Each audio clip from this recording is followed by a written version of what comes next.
안녕하세요. 잘 지내셨습니까? 저도 잘 지냈습니다.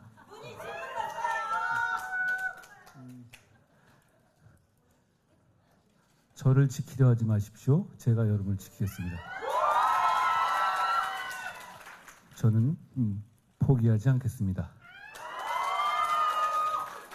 제가 여러분과 인사할 때 마지막으로 이 얘기를 했던 것 같습니다. 저만 기억하는지 모르겠지만요. 저는 오늘의 얘기를 그때로부터 시작하겠습니다. 다시 시작하겠습니다.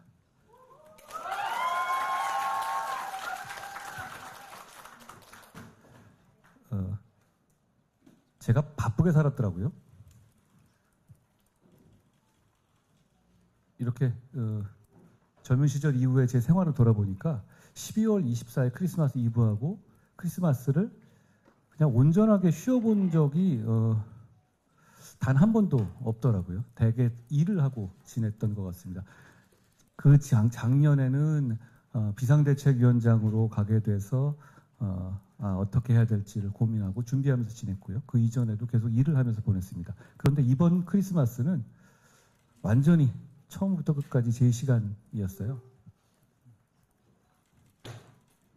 제 집에서 가족들도 바쁘고 해서 저랑 놀아줄 것도 아니어서 크리스마스 이브하고 크리스마스에 집 주변에 있는 카페에서 혼자 책을 좀 보고 그랬거든요. 근데 그때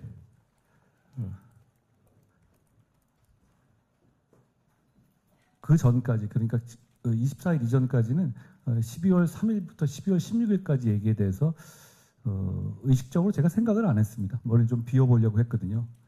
그런데 24일 날 혼자 이렇게 있는데 조금 있으면 제가 가지고 있었던 기억들이 금방 다 날아가 버리겠더라고요. 선후 관계도 조금씩 헷갈리기 시작하고, 예전엔 제가 안 그랬었는데 점점 기억도 희미해지는 것 같았어요.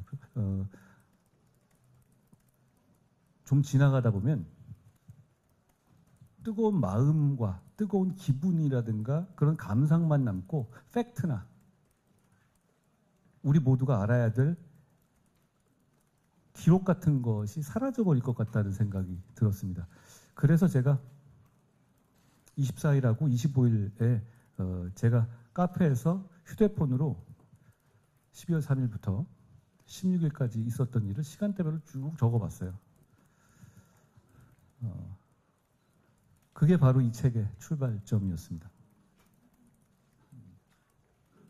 제 책을 보시면 문장이 되게 단문이고 짧을 텐데요. 제가 원래 하드보일드 소설을 좋아해요. 단문을 좋아하는데 그것도 그거지만 휴대폰으로 문장을 쓰면 문장이 짧아집니다. 손 아프잖아요. 그래서 그게 제 문체의 사실 비밀이고요. 저는 이 말씀을 드리고 싶습니다. 여러분의 겨울은 어떠셨습니까?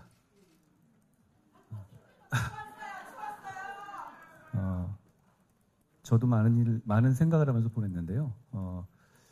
우리 대한민국에서 지난 겨울을 보내면서 많은 분들이 고통스럽고 많은 분들이 안타까우셨을 거라고 생각합니다. 저도 그런 마음이었어요. 그 점에 대해서 대단히 죄송스럽게 생각한다는 말씀을 먼저 드리고 싶어요. 진심입니다. 이런 일이 일어나면 안 되는 거였습니다. 그리고 기왕 이렇게 이런 일이 일어난 상황에서는 지금 어떻게 해야 좋은 미래로 갈 수 있을지를 궁리하고 그 길을 찾아서 용기 있게 결단하고 헌신하면서 나아가야 할 때라고 생각합니다. 제가 여러분과 함께 그 일을 하고 싶습니다.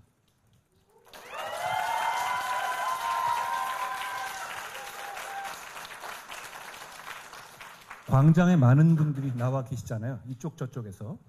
그리고 그 광장에 나오는 인파들을 불편해 하시는 시민들도 많이 계시죠. 지금 이런 에너지가 나오는 건 우리 모두가 위험을 느끼고 불안해하기 때문이라고 생각합니다. 한쪽에서는 계엄령이 선포됐고 한쪽에서는 29번의 탄핵이 시도됐잖아요. 이런 시기가 없었습니다. 점점 말은 잔인해지고 있고 쓸 수 있는 무기는 다 쓰는 이런 상황까지 됐죠. 그리고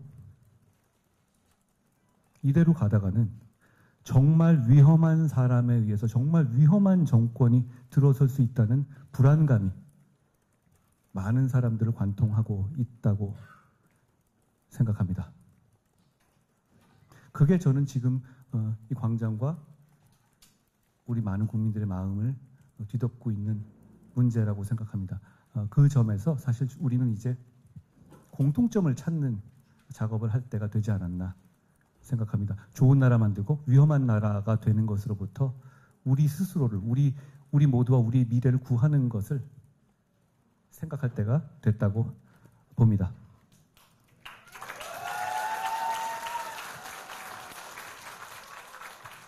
우리 헌법이 1987년에 만들어진 게 지금 우리가 쓰고 있는 헌법이죠. 87 체제의 극복이라는 말씀 많이 들어보셨죠? 87년에 굉장히 어리셨던 분들이 많이 계실 것 같은데요. 태어나지 않았던 분도 계실 것 같고요. 그런데 먼저 오해는 하나 풀어야겠습니다. 87 헌법, 87 체제는 대단히 위대한 체제입니다. 우리가 그 87년 헌법을 가지고 선진국이 되지 않았습니까? 그 87년 헌법을 가지고 민주주의 국가가 되지 않았습니까? 저는 이 헌법에 대해서 대단히 고마운 마음을 가져야 한다라고 생각합니다. 그런데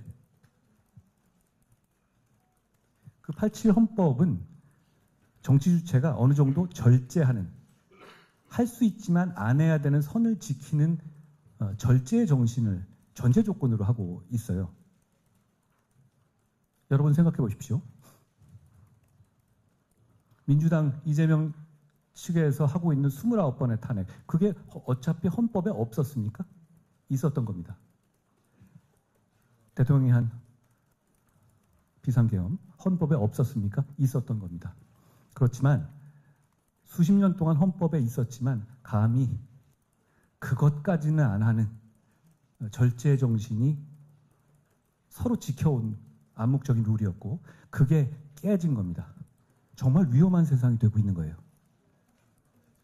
그렇기 때문에 87년 체제는 극복해야 할 때가 된 겁니다.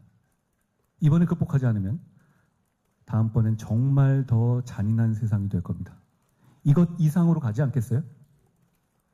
그렇기 때문에 저는 87 체제 극복이 단순한 과거의 극복이 아니라 미래를 위한 초석이라고 생각합니다. 그렇기 때문에 제가 정치를 재개하면서 새로운 시대를 바꿔야 한다는 말씀을 드린 겁니다. 제가 2달 동안 쉬면서 87년 헌법을 만드는데 관여한 어르신들을 좀 찾아뵀었어요. 그런데 제가 그때 그분들 뵈면서 느낀 게 뭐냐면 87년 헌법이 대단히 짧은 시간에 만들어졌다는 거였습니다. 몇 명이 앉아서 몇 달 만에 끝냈다는 거예요. 당시에는 직선제만 관심이었고 나머지는 그렇게 국민들이 관심이 없었다는 겁니다. 그래서 87년 헌법을 만들 개헌 작업은 대통령을 간접선거에서 체육관 선거에서 직접 선거로 뽑는 조항을 만들고 그리고 유신 헌법에 있었던 아주 대표적인 독소 조항만을 좀 고치고 그리고 이렇게 말했다고 합니다. 나머지는 우리 차차 금방 고칩시다. 이렇게요. 시대에 맞지 않는 조항들이 많이 있었지만 이거는 우리 급하니까 일단 이렇게 하고 곧 우리 이번 정권에서 제대로 고칩시다 라고 했다는 겁니다. 그게 벌써 87년 이래 거의 40년 가까이가 지나고 있는 겁니다. 그렇기 때문에 87 헌법은 몇몇 핵심적인 조항들 말고는 유신 헌법을 그대로 가져오고 있는 겁니다. 그러니 AI 시대, 그리고 인권의 시대, 그리고 군인과 보훈의 시대에 맞지 않는 조항들이 그대로 남아있는 거예요. 그러니까 시대를 바꿀 때 단지 대통령제를 중임제로 한다. 그리고 상하 양원제를 한다. 이것도 중요한데 우리가 AI 시대 그리고 앞으로 우리 모두가 잘 사는 복지와 성장의 선순환 시대를 준비하기 위해서 많은 부분을 고쳐서 50년, 100년 쓸 수 있는 헌법을 만들어야 한다고 생각합니다. 여러분, 그런데 이런 말을 하는 사람은 많았습니다. 그런데 늘 되지 않았죠. 개헌 얘기가 나왔을 때 항상 에이, 정치권의 일이야라고 많은 분들이 여론조사에서 부정적으로 답하는 이유는 그게 되겠어? 라고 생각하기 때문일 겁니다. 그런데 이번에는 반드시 해내야 합니다. 제가 이런 질문을 드리고 싶습니다. 이런 일을 또 겪으실 겁니까? 이런 일을 또 겪게 되면 대한민국의 미래는 없습니다. 여러분, 의료 사태, 트럼프 대통령이 온 이후에 국제적인 관계의 문제, 경제 성장률의 저하의 문제, 서울 집값 상승의 문제, 대단히 중요한 문제들이죠. 그런데 언론 지면에서 잘 안 보이죠? 계엄이니 탄핵이니 이런 이슈들이 다 장악하고 있잖아요, 언론 지면을. 그럼 과연 우리가 진짜 해결해야 될 이런 우리 민생의 문제들, 미래의 문제들이 없어진 겁니까? 아닙니다. 정치의 문제, 정치가 해결하지 못하고 있는 장애물 때문에 뒤로 치워져 있는 겁니다. 저희는 다시 그걸 끌어올려야 하고, 그걸 하기 위해서 과거를 극복하고 계엄의 바다를 건너야 한다는 말씀을 드리고 싶습니다. 그렇지 않으면 새로운 미래로 갈 수 없기 때문입니다. 그렇게 개헌을 하는 방법은 왜 지금까지 개헌이 안 됐을까요? 저는 이렇게 생각합니다. 모두가 새로운 시대의 주인공이 되고 싶어 하는 욕심이 있었기 때문이라고. 그런데 새로운 시대는 구시대를 온몸으로 정리하겠다, 굳은 일로 정리하겠다는 희생과 헌신이 없으면 절대 열리지 않습니다. 나까지만 충분히 뽑아먹고 다음부터 하자, 이런 마음으로는 절대 새 시대가 열리지 않습니다. 결국 누군가의 희생이 필요하고, 누군가의 굳은 일이 필요하고, 누군가 구시대, 87 체제의 문을 닫는 굳은 일의 역할을 해야 하는 겁니다. 저는 그런 면에서 앞으로 새 시대를 준비할 사람은 그런 희생의 정신을 다짐하고 국민들께 약속해 드려야 한다고 생각합니다. 그래야만 87 체제를 정리할 수 있고 새 시대의 문을 열 수 있습니다. 이번에는 반드시 시대를 바꿔야 합니다. 선수 교체만 가지고는, 선수만 교체해가지고는 우리는 더 잔인해지고 더 표독스러워질 겁니다. 그리고 그 과정에서 우리의 진짜 중요한 문제들은 모두 숨겨지게 될 것이고 우리는 역사의 뒤안길로 뒤처지게 될 겁니다. 그렇기 때문에 선수 교체가 아니라 시대 교체를 꼭 해야 한다는 말씀을 드리고 싶었습니다. 여러분 모두 다 아시는 말씀이겠지만 그래야 우리 모두 좋은 나라 만들 수 있지 않겠습니까?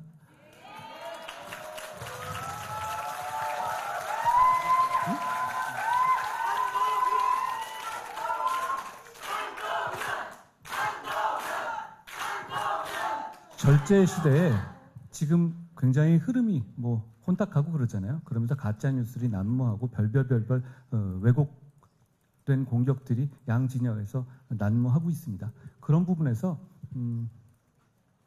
이제는 저는 그동안에는 저에 대해서 공격이 오거나 그랬을 때 웬만하면 그냥 넘어가지 하는 식으로 넘겼었거든요. 이제는 저는 그러지 않으려 합니다. 왜냐하면 잘못된 정보가 팩트를 대신하는 지금의 상황을 개선해야 한다고 생각합니다.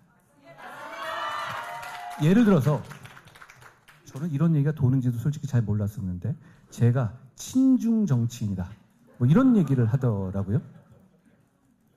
저는 그거를 본 분들이 내가 그동안에 해온 일이 있는데 라고 설마 했어요. 그런데 이거를 그냥 팩트 대신에 믿고 있는 분들도 많이 계시더라고요. 여러분, 제가 이것만 말씀드리죠.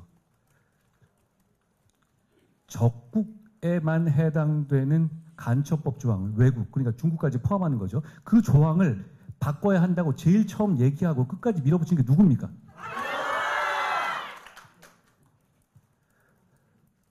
영주권자의 영주권 부여 요건을 훨씬 강화해야 한다고 주장한 게 누구였습니까? 지금 외국인에게 지방 투표권을 주고 있죠. 그 투표 요건에 대해서 상호주의를 강화하자고 주장한 게 누구였습니까? 상호주의 강화를 설명드리면 이런 겁니다. 그 나라에서 우리나라한테 해주는 만큼만 해주겠다는 것이죠. 그 뜻은 뭐냐? 지금 현재 한 90% 정도의 외국인 투표는 중국인들입니다. 전 중국인들 비하하자는 취지가 아니에요. 실제로 많이 와 계시니까요. 그렇지만 중국에서는 대한민국이 중국에서 살고 대한민국 국민으로서 중국에 살고 계신 분들에게 투표권을 부여하고 있지 않습니다. 그러면 부여하면 안 되는 겁니다. 그러지 말자는 주장을 누가 강력하고 일관성 있게 해왔습니까? 부동산 토지 소유를 하는 경우에 영주권을 주는 경우가 있어요. 그 상한을 높인 게 누구였습니까?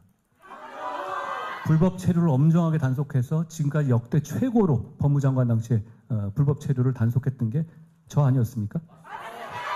지금 그런데 진짜 친중하는 정치인들이 저보고 그냥 얘는 친중이래 이러고 있고 많은 사람들이 그걸 믿고 있어요. 이렇게 되면 정치가 혼탁해지고 민주주의가 제대로 돌아가지가 않습니다. 저는 이제부터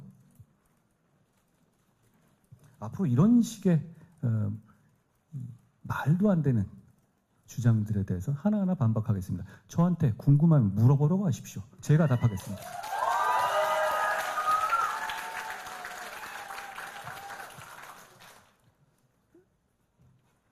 저한테 정치 왜 하느냐라고 물어봤을 때 저는 항상 이렇게 답해왔습니다. 앞으로도 그럴 거고 제가 정치 끝날 때까지 똑같은 말을 할 것 같아요. 저는 나라가 잘 됐으면 좋겠습니다. 그 마음이고 그 마음을 같이 하는 분들께서 많이 와주셔서 든든하고 고맙습니다. 저는 여러분과 함께 좋은 나라 만들고 싶습니다. 고맙습니다.